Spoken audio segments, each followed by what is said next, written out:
점집이 호황을 누리는 때는 선거철, 입시철, 연말연시랍니다. 뭐가 그렇게 알고 싶을까요? 우리가 성경에서 분명히 알고 있듯이 하나님께서는 우상 숭배를 금하심은 물론이고 무당이나 점쟁이 찾아다니지 말라 엄히 명령하셨습니다. 그럼에도 불구하고 어떤 기독교인들은 연초가 되면 사주 점괘가 궁금했는지 토정 비결을 보겠다고 또 점을 보겠다고 점집을 찾곤 한답니다. 작년 어간에 발표된 몇몇 통계를 보니까 대체로 25% 전후에 기독교인들이 점을 본 적이 있다, 이렇게 응답을 했다는 거죠.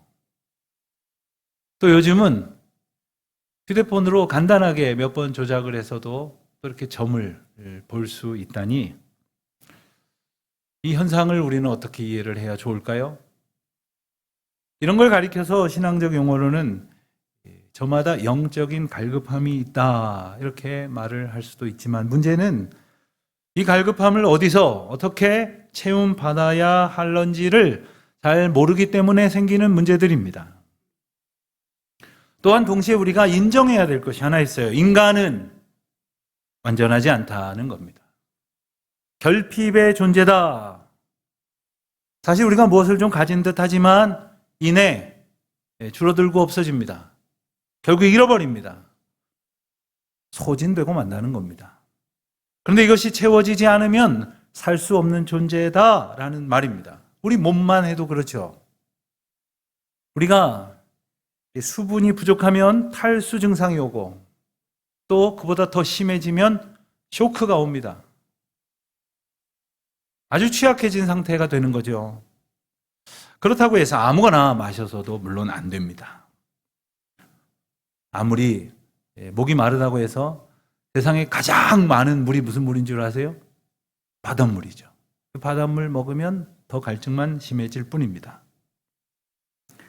예컨대 땀을 많이 흘리고 운동을 아주 격하게 해서 아주 목이 마를 때 그냥 맹물을 벌컥벌컥 들이키면 오히려 위험에 빠질 수가 있다는 것을 아실 겁니다. 우리의 몸은 적절한 염분과 또한 전해질을 비롯한 여러 성분을 필요로 하기 때문이죠. 그런가 하면 우리의 생각이나 정서, 정신도 뭔가를 강하게 필요로 합니다. 어떤 경우에는 지식에 대한 갈망도 있고 깨달음에 대한 뜨거운 열망도 있습니다. 그런가 하면 끊임없이 물질을 탐하는 이 형이하학적인 그러한 욕구는 본능처럼 여겨지지만, 문제는 인간에게 있는 이 결핍과 충만의 의미와 이유를, 이 메커니즘을 모르고 있다는 사실이에요. 그러니 채워졌을 때의 감사와 만족보다는 채워지지 않았다고 생각하는 불만과 결핍에 우리가 휘둘리게 된다는 사실입니다. 더 심각해지면 그로 인해서 불만과 염려가 증폭되고 있으니 과연 우리는 이 문제의 답을 어디서 찾아야 할까요? 오늘 우리가 본문 말씀을 읽었는데 이 말씀을 보면 예수님께서 여러 가지 이유로 인해서 지친 인생들을 부르고 계십니다. 누구든지 목마르거든 내게로 와서 마시라. 하나 여쭤볼까요? 여러분은 목마르십니까? 그렇다면 우리의 갈증은 대체 무엇에 대한, 어떤 것에 대한 갈증일까요? 물 한 컵 마시면 해결될 문제일까요? 혹시 요 며칠 동안 고민하신 돈 문제입니까? 혹은 인간관계의 문제입니까? 육신의 건강의 문제입니까? 우리에게도 잘 알려져 있는 심리학자 칼 융은 이렇게 말합니다. 현대인들의 모든 문제는 결국 영적 문제다. 그렇습니다. 이 중요한 지적을 우리는 반드시 기억해야 할 것입니다. 우리의 모든 문제, 결핍의 그 많은 문제들은 결국 영적인 문제다. 물질의 문제도 아니고 사상이나 이념의 문제도 아니라는 겁니다. 아우구스티누스는 이러한 고백을 그의 책 고백록에서 남겼습니다. 오 하나님, 주님을 위해 창조하셨으니 우리의 마음은 주님 안에서 안식을 찾기 전까지 결코 평안하지 않을 것입니다. 저와 여러분에게도 이런 인정과 고백이 있기를 바랍니다. 그럼 우리 영혼에는 하나님만이 채우실 수 있는 공간이 있어요. 그 누구도, 그 무엇으로도 그 공간을 채울 수는 없습니다. 그런데 이것을 자기만의 방법으로 채워보겠다고 이리저리 애쓰니 힘만 들고 그럴수록 지칩니다. 시간이 갈수록 노력했다고 여길수록 더욱 공허합니다. 채울 수 없는 것들로 채우겠다고 쫓아다닙니다. 예수님의 부르심을 기억해야 될 때입니다. 예수님께서 우리를 어떻게 부르셨습니까? 내게로 오라 이렇게 말씀하셨어요. 내게로. 이렇게 말씀하신 이유는 예수님께 오지 않고 다른 엉뚱한 곳으로 돌아다니고 있기 때문입니다. 지금 예수님 앞에 사람들이 있어요. 몸은 그 앞에 와 있지만 생각과 관심은 여전히 헛된 곳으로 기웃거리고 엉뚱한 곳을 헤매고 다니고 있다는 말입니다. 그래서 그런 사람들을 예수님께서 부르시는 겁니다. 예수님은 또 뭐라고 말씀하셨습니까? 내게로 오라 하셨어요. 오라. 예수님께서 가셔서 그냥 팍 잡아가지고 끌고 억지로 하지 않으셨습니다. 주님 앞에 항복하지 않을 수 없도록 벼랑 끝으로 우리를 몰지도 않으십니다. 자원하는 마음으로 오라 부르시는 거예요. 인격적으로 그리고 영적으로 우리가 알아들을 수 있도록 주님은 우리에게 말씀하시고 음성을 들려주시고 그리고 순종하고 응답할 수 있도록 기회를 주십니다. 아무런 요구도 없고 아무런 조건도 없습니다. 그저 우리를 부르십니다. 얼마나 감사합니까? 더욱 특별히 감사한 것은 누구든지 오라고 하셨어요. 누구든지. 차별이 없습니다. 조건이 없습니다. 우리를 부르신 그 이유는 무엇입니까? 우리 죄와 허물을 용서하시려고. 그 갈급함, 그 결핍을 주님의 풍성하신 은혜와 사랑으로 채워주시려고. 충만하게 하시려고 누구든지 오라. 누구든지 오라는 말은요, 바로 여러분을 오라고 부르시는 거예요. 누구든지 오라! 이 말씀은 바로 나를 부르시는 것입니다. 예수님 당시에 부르셨을 뿐만 아니라 오늘 우리에게 이 말씀 다시금 주셔서 2000년이 지나도록 여전히 부르시는 이유가 있습니다. 뭘까요? 그렇게 오라고 하는데도 여전히 안 오고 있는 강팍한 바로 나 때문이죠. 그렇게도 오라고 부르시는데도 불구하고 여전히 엉뚱한 대로 몸과 마음을 향하고 있는 어리석음이 우리 가운데 있다는 것 아닙니까? 마태복음 20장에 보면 우리가 잘 아는 비유가 나옵니다. 포도원 품꾼의 비유 있죠. 주인이 포도원에서 일할 일꾼들을 찾으러 아침 일찍 가서 데려다가 하루 품삯을 주기로 하고 일을 시킵니다. 그런데 무슨 영문인지 한낮에도 그리고 오후 3시쯤 돼서도 심지어 이제는 다 일을 마칠 5시 무렵이 돼서도 또 나아가서 일꾼을 찾습니다. 그리고는 다 마치고 나서 계산할 때 그에게도 똑같이 하루 품삯을 주죠. 왜 그 늦은 시간까지 주인은 나가서 일꾼을 찾은 것일까요? 바로 그때까지도 일당을 받지 못하여 구원을 얻지 못하여 헛된 곳으로 헤매고 다닐 수밖에 없는 바로 우리 자신을 구원하시기 위함 아닙니까? 오늘도 우리를 부르시는 이유를 기억하십시오. 나를 부르시는 그 하나님의 은혜를 생각해 보시기를 바랍니다. 혹시 이 말씀을 들으면서 어떤 생각이 드십니까? 나는 아닌 것 같은데? 나는 뭐 일찍부터 와서 열심히 충성, 봉사, 헌신하고 교회의 모든 모임에 빠지지도 않고 모임이란 모임뿐만 아니라 수고란 수고는 다 감당하는 것이니 말이야. 하지만 그런 나의 행위로 우리가 채워지는 것이 아닙니다. 물론 그런 것들이 필요 없다는 것도 아니고 무의미하다는 것도 아닙니다. 오직 예수로, 생명수 되시는 예수님의 은혜로만 채워진다는 사실을, 이것을 기억해야겠죠.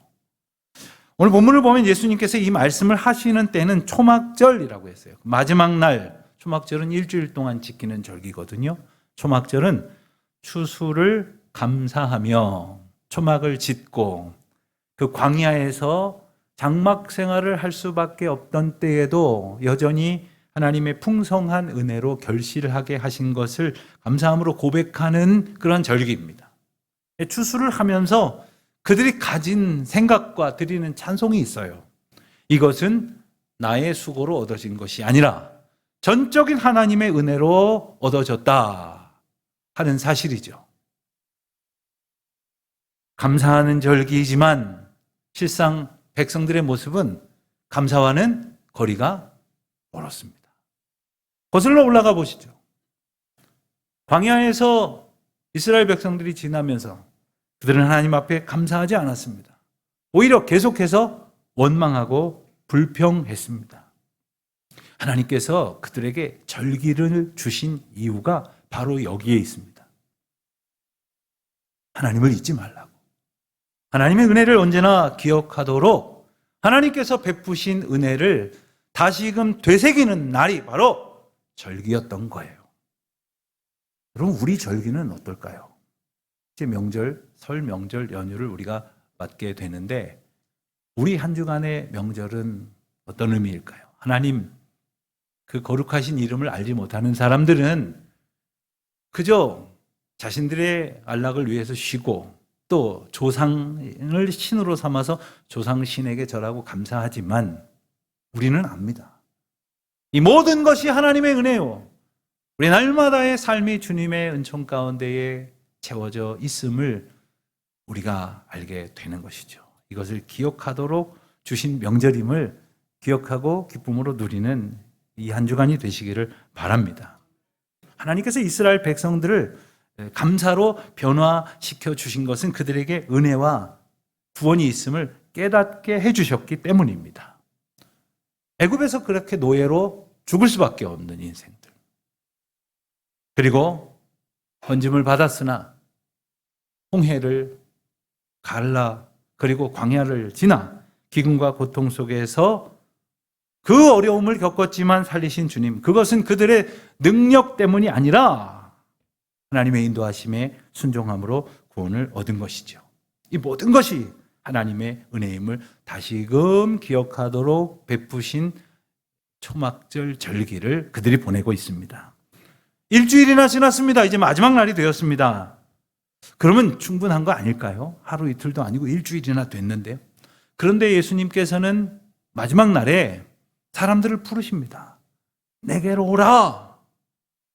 마지막 날이 되었는데도 주님 앞에 온전히 오지 아니하였던 거죠. 그들이 절기를 지켰음에도 불구하고 채워지지 못한 그 영적인 갈급함을 주님 채워주시려고 부르시는 것입니다. 내게로 와서 마시라. 여러분, 우리가 매 주일 예배 자리에 있고 또 교회 생활을 나름대로 한다고 하지만 사실 그런 눈에 보이는 것들로 다 될 것이라고 그렇게 예단하지 마십시오.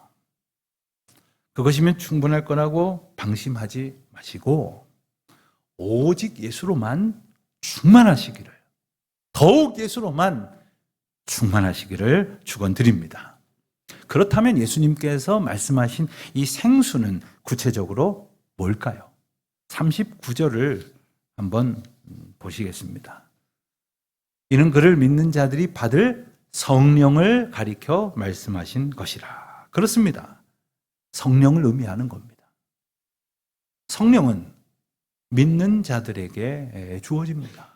믿는 자들에게 오신다고 했습니다. 즉 성령은 믿는 자 안에서 생수의 강으로 역사하신다 라는 말씀이에요. 성령은 우리 삶의 원천이 됩니다. 생명이 될 뿐만 아니라 생명의 능력을 흘러보내는 그러한 주체가 되시는 것입니다. 예수님은 생수의 강이 믿는 자들 안에서 흘러나오리라 말씀하셨습니다. 아멘입니까? 여러분 믿는 자들이시잖아요.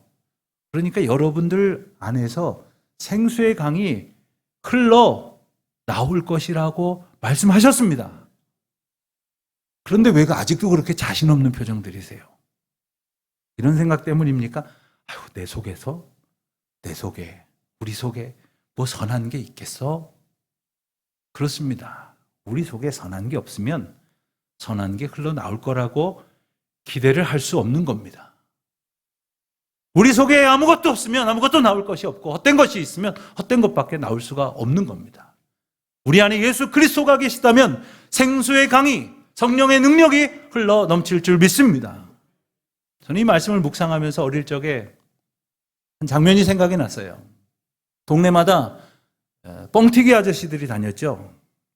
뻥튀기 아저씨가 오면 뻥이요 뻥이요 하고 소리를 지르면 어머니들이 저마다 요만한 통에다가 쌀도 담아가고 보리도 담아가고 혹은 옥수수도 담아가고 가래떡 썰은 거를 굳은 것 가지고 가기도 합니다.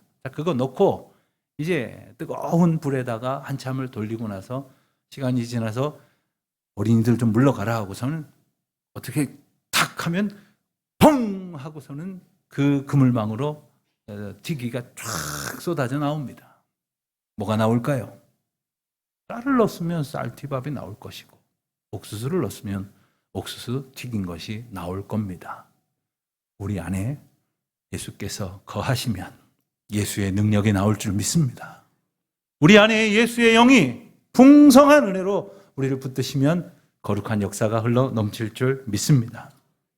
자, 이제 다시 묻습니다.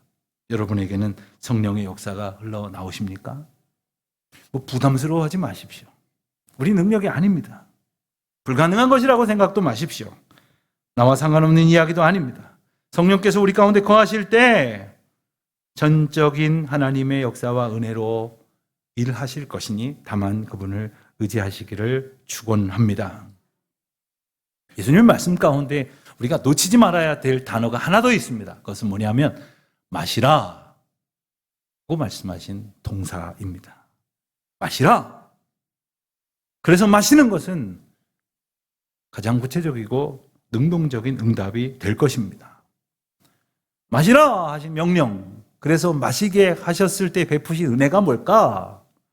여러분, 예수 그리스도가 친히 몸이 되어주시고 친히 피가 되어주셔서 우리에게 은혜를 베푸셨을 뿐만 아니라 제자들에게 베풀어 주신 성찬식의 약속처럼 우리와 함께 거하신다고 약속하시지 않았습니까? 그러니 이것은 대단히 중요한 세 가지 의미가 있는 것입니다. 첫 번째로는 예수 그리스도라 하는 그 생명수를 마신 자마다 영적으로 해결된다는 거예요. 영적인 문제가 더 이상 있지 아니할 것이다. 영원히 가라지 아니하겠다. 영적 해결을 약속해 주신 것이요. 또 한 가지는 예수 그리스도와 연합한 성도의 삶을 살게 하신다는 거예요. 예수 그리스도께서 우리 안에 거하시니 내가 예수 그리스도와 하나가 된 것이죠. 예수 그리스도와 동행하는 건 뭘까? 예수 그리스도와 함께하는 건 뭘까? 예수 그리스도가 생명수이심을 알고 마시라 하신 그 명령 따라 사는 겁니다. 그리스도와 연합한 삶을 살게 될 줄로 믿습니다. 그러니 약속하신 대로 영원한 생명을 얻는 것이죠. 여러분, 옷을 사 입을 때 좋은 옷을 사 입어도 몇 년 지나면 낡고 헤어집니다. 또 이렇게 좀 왠지 옷이 계속 입지 못할 형편이 될 때도 있습니다. 좋은 옷은 좀 오래 갈지 모르지만 결국 버려집니다. 우리 육신도 마찬가지입니다. 몇십 년 쓰고 나면 낡아져서 못 쓰게 됩니다. 이 육신으로 인해서 많은 일들을 했지만 오히려 육신 때문에 아무 일도 할 수 없을 때가 옵니다. 그러나 그것이 끝이 아닙니다. 영원한 생명을 약속하셨기 때문에 우리에겐 소망이 있습니다. 우리에게 놀라운 능력이 있습니다. 하나님의 구원의 삶을 살게 하실 은총이 있습니다. 여러분이 말씀 앞에 주님이 기뻐하시는 반응으로 날마다 주께 영광 돌리는 저와 여러분이 되시기를 축원드립니다. 그런데 오늘 말씀에 이어지는 내용을 보면 예수님 말씀에 대해서 여러 반응이 등장을 합니다. 그런데 이 반응이 뭐냐? 반응이 바로 믿음이에요. 반응이 뭐라고요? 반응이 믿음입니다. 어떤 사람들은요, 예수님을 선지자로 고백했습니다. 또 어떤 사람은 예수님을 메시아로 고백을 합니다. 그런데 어떤 사람들은 말도 안 되는 이유를 달아서 예수님을 비난하고 배척합니다. 예수님이 갈릴리 출신이기 때문이라나요? 왜 그럴까요? 그들은 뭔가 알고 있는 듯 했지만 그 알고 있다고 하는 어줍지 않은 지식 하나가 오히려 주님께로 다가가는 것을 방해하고 있습니다. 때로는 인간적인 생각이, 나의 편견이, 혹은 주님께서 치유하시겠다고 부르시는 그 모든 문제가, 그리고 나의 상처가 주님을 온전히 이해하지 못하고 자기 방식대로 이해하려고 한다는 것이죠. 기억하십시오. 인생의 모든 문제는 성령께서 도와주실 때 풀려지는 겁니다. 어두운 곳에서 아무리 헤매지만 성령께서 비춰주시면 밝히 알게 될 줄로 믿습니다. 주님이 도우실 때 우리는 답을 얻는 거죠. 그런데 오늘 본문 뒷부분에 보면은요, 정말로 예수님이 하나님이시요, 예수님이 하나님께서 보내신 생명수라는 사실을 누구보다도 더 밝히 깨달아야 될 대제사장들이나 선지자들은 오히려 예수님을 배척하고 있고요. 오히려 그들 수하에 있는 사람들, 관속들이나 혹은 관원들이나 또는 니고데모는 사실 유대 공의회의 회원이거든요. 누구보다도 포기할 것이 많은 사람이라는 말입니다. 그가 예수 그리스도를 따르는 순간 그 모든 것들을 내려놓아야 한다는 사실이에요. 그럼에도 불구하고 그는 예수가 하나님이심을 알고 예수 그리스도가 생명임을 깨닫고 주님께로 찾아왔던 인물 아닙니까? 그가 다시금 고백합니다. 사랑하는 성도 여러분, 때로 우리가 예수는 그리스도시요, 예수님만이 나의 생명수라고 하는 사실을 고백하며 살아가는 것을 방해하는 것들이 우리 삶에 얼마나 많은지 몰라요. 명절을 지내시다 보면 또 그와 같은 어려움을 느끼실 때도 있을 것입니다. 이 세상을 살다 보면 주님만 붙들고 살아가기에는 너무나도 어지러운 우리 삶의 주변 정황이 있을지 모르지만, 그럼에도 불구하고 성령께서 여러분과 함께 하실 때 예수는 그리스도시요, 주님만이 우리의 생명수이심을 기뻐하며 고백하며 주 앞에 모든 영광을 돌리며 살아가는 기쁨으로 충만하시기를 주님의 이름으로 축원드립니다.